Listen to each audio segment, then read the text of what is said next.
Xo'p, bugun bir yoshligingni eslab varrak yasashga harakat qilib ko'ramiz, ketdik. Demak, varrak yasash uchun kerakli bo'ladigan hamma narsani uyda tayyorlab olib chiqdik. Nima kerak? Maxsus o'lchamda kesilgan qog'oz, yog'och bo'laklari, qotirish uchun skoch, qistirgichlar, tasma, ip va qaychi, keskich. Shuni o'zi yetadi. Hozir kirishamiz. Birinchi o'rinda yog'och bo'laklarni kerakli tartibda joylashtirishni boshlaymiz.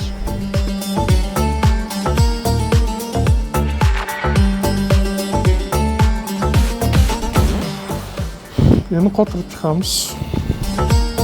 Kuzatib tur.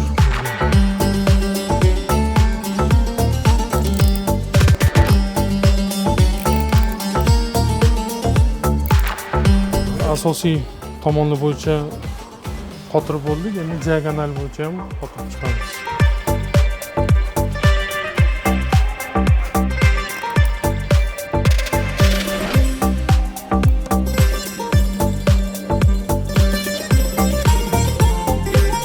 Endi yog'ochni qog'ozga mahkamlaymiz.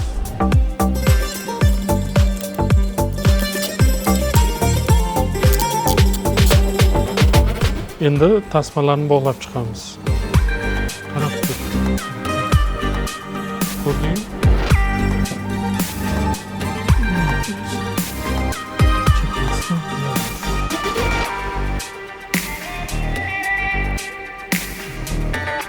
Olib kelasam.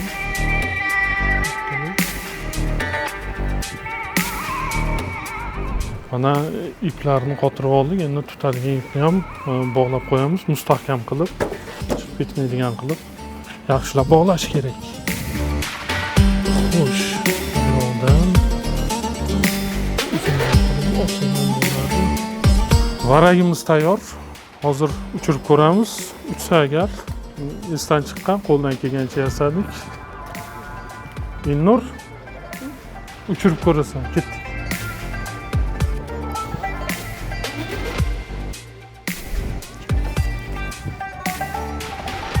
Hadi.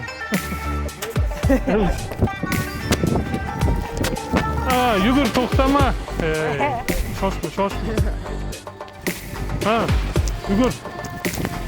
Yugur.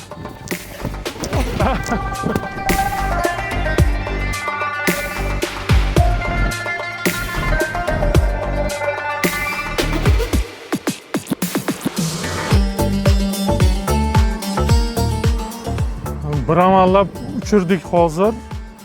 Juda qiyin bo'ldi. Yasashdan tashqari uchirish ham bir mehnat ekan. Lekin baribir mazza qildik. Sizlarga ham tavsiya qilamiz, sinab ko'ringlar.